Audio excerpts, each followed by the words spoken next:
I'm Robert Whitaker. I'm a journalist, and I've written about medicine for about 25 years. The last 10 years I've been focusing on books, and my latest book is Anatomy of an Epidemic.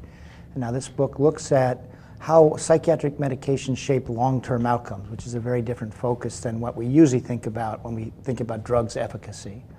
And I wrote that book was published a couple years ago, and I've been on the road almost ever since, giving talks about it.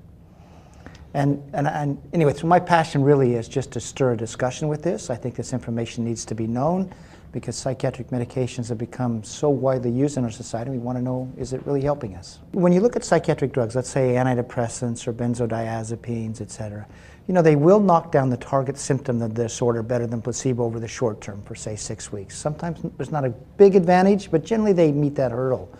But when you look at how they affect people long term, and what's happening to the brain, they have a paradoxical effect. So, and what I'm going to be talking about later today is how antidepressants, for example, it's pretty clear they are depressogenic agents over the long term. They actually they increase the chronicity of the disorder. With benzodiazepines, you see the same thing. Now, they're very effective in sort of alleviating anxiety for a couple weeks. But if you go down the road, you find out that people who stay on benzodiazepines end up much more anxious than, say, a placebo group.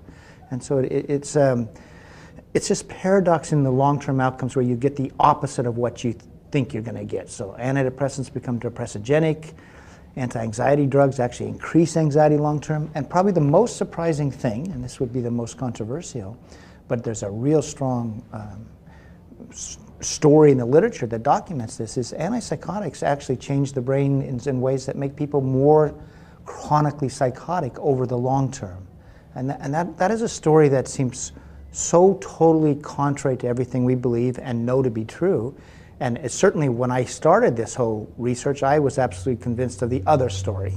You know, that antipsychotics were very effective, they were absolutely essential. And then there's this other story that stretches across 30, 40 years where they say, uh-oh, it looks like we're making the brain more biologically prone to psychosis. And you can say the same thing. People now are saying, well, why do people on antidepressants tend to have a very chronic course? And they're putting together a biological explanation for why that is. And what they're basically saying is the drugs ultimately have the opposite effect of what is initially intended. And it's because the brain is trying to compensate for the drugs' presence. We have made extraordinary wide use of psychiatric drugs in this country, and at all ages. You know, we're putting 5-year-olds, 6-year-olds, youth on these drugs, anyway, at all ages. And now we have had a lot of high-profile killings in the last 20 years, and there's obviously a lot of cultural factors involved. And obviously, in my opinion, access to guns is involved as well. But there's a pretty strong strain in the literature that these psychiatric drugs can, in fact, stir homicidal ideations, such as SSRIs. Do they increase the risk of suicidal and homicidal ideation? It's quite clear that they do. And then when you look into the details, if you can get the details of some of these shootings, it's pretty regularly you find that they've been on psychiatric drugs or they've just come off. And one of the things is if you've been on and come off, you can get all sorts of symptoms, withdrawal symptoms. And I think there's two things that may be going on with the psychiatric drugs and violence. I mean, the evidence is quite there from clinical trials, randomized clinical trials. You'll see a certain percentage of people on SSRIs that will have a bad reaction and become suicidal, aggressive, that sort of thing. So there's good randomized clinical trial data on this.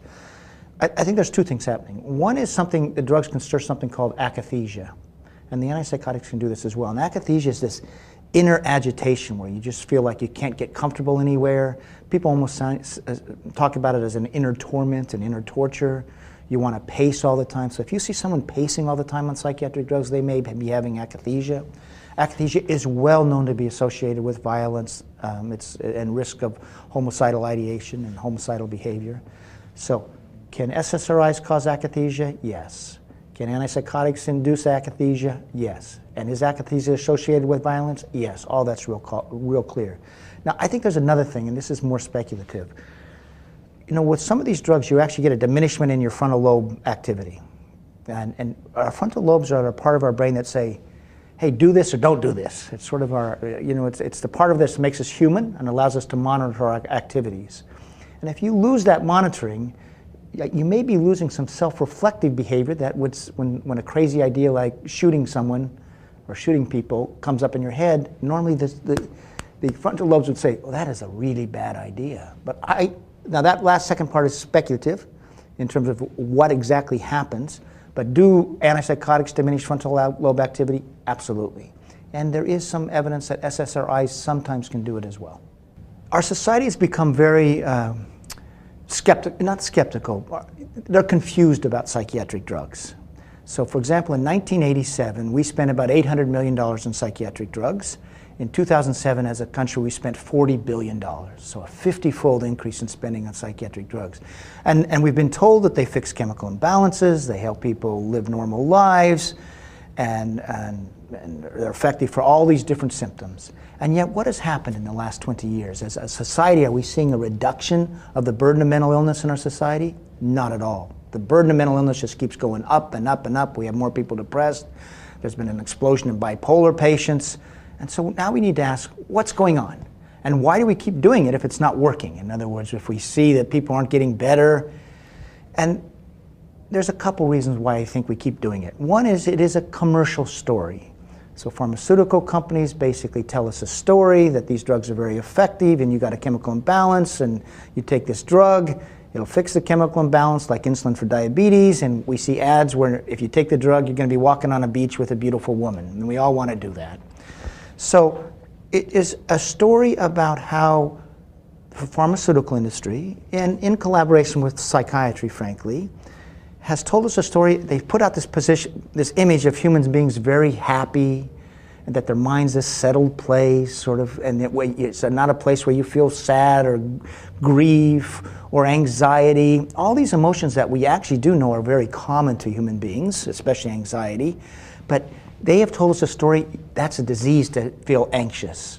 And they're also telling us a story, we have this magic pill to eliminate that disease. So there's been a very powerful story told, and then once that story gets fixed, habits get fixed.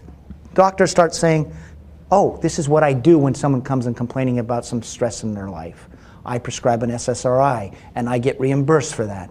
And we have these sort of allopathic, there's an allopathic compulsion for doctors basically when someone comes to them to prescribe a drug. That's part of what they come for. And you basically get these patterns set up where the whole society is set up to act in this way. Insurance reimbursement and belief systems and doctors. And it gets its own momentum. And even when you see bad outcomes, you see more people depressed, you see disability rates rising in our country, it doesn't seem like there's a good mechanism for checking this and for us to say maybe we should try something different like diet or exercise. However, I will say this. More and more people have been on these drugs and seen them as not really providing the promised land that they were told. And I think there is a bit of a sea change now where people are saying, okay, how do we stay well? And it turns out that taking Prozac is maybe not the best way to stay well. And we think about, okay, what do we need to do to stay well? Well, we do need to eat well, we need to eat right. Exercise is really good. Social engagement's really good. Finding meaning in life is really good. So instead of focusing on illness, say symptoms, you're feeling anxious, the focus is changing, I think, is how do we stay well? How do we promote wellness? That's a very different paradigm, and hopefully that will gather a lot of momentum in the years to come. So if you look in Anatomy of an Epidemic, among other things, I found 16 long-term studies that assessed the merits of psychiatric medications over the long term for different disorders. And these were studies done by the National Institute of Mental Health, or maybe the Government of Canada, or the World Health Organization, mainstream studies, and meant to say, do these medications help over the long term? And time again, you find that the outcomes are that the unmedicated patients do better. Now, that finding is a threat to, of course, the whole commercial industry, but it's also a threat to a belief system within medicine, within psychiatry. And so these studies, in essence, who governs what we learn? It's psychiatry, in essence. They write the textbooks, they figure out what goes up on the National Institute of Mental Health, the experts do, etc. And when they get these studies, you can document this, that give them the results they don't want, they bury those studies. They just do not announce the results. And in those 16 studies I identified in Anatomy of an Epidemic, I looked to see Were the results ever published in the New York Times or any newspapers? And you'll find they are not. And the reason they're not is because psychiatry and the National Institute of Mental Health, those doing the studies, when they get these results, they don't alert, they don't send out a press release saying, hey, guess what? The unmedicated patients did better. So there's really a thing that academic psychiatry is preserving one of its products, which is psychiatric drugs, and that's a big reason for it. So I've been on the road for 2 years with this book, basically talking 150 days a year. And so why do I do it? It's not a financially great thing to do, trust me. It's because I think this is such an important subject for our society, because our use of these drugs has changed our society. It's changed childhood. We pathologize childhood quite a bit now. And so my passion is, hopefully, in some small way, to provoke a societal discussion about, is this paradigm of care working? And if not, what else might we do? And I think it's one of the most profound societal discussions out there right now, especially when we talk about the way we're medicating kids, because that is changing childhood. But it's changing our society, our sense of self-reliance, our sense of what is normal, our sense of what we should expect for life. And I think it's even changing our sense of inner resilience when we come up against those bumps, those difficulties, those setbacks in life. So my passion is this, and why I do it. I just think thoughtful, caring people, when they get data that I present, which they haven't really seen before, and there's reasons they haven't, they will start to talk about things about what to do different. So my passion is to provoke a discussion with new information.